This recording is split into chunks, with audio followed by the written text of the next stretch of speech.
Tapos ngayon, palagi na lang nalalagay sa panganib si Lolong. Palagi na lang may masamang nangyayari sa pamilya namin. Hindi ko alam.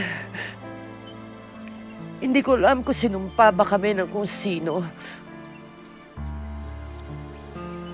Pero parang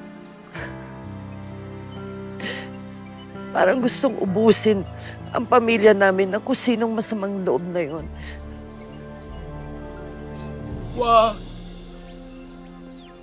Huwag ka namang mawalan ng pag-asa, Isabel.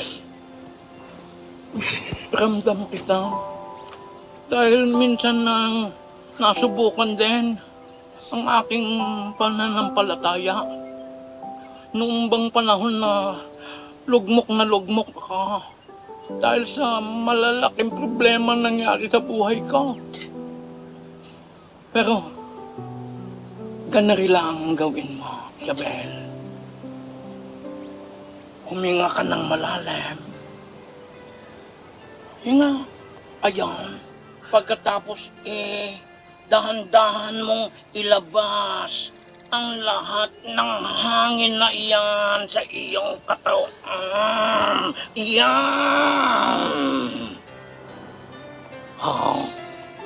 Gagaan ang pakiramdam mo.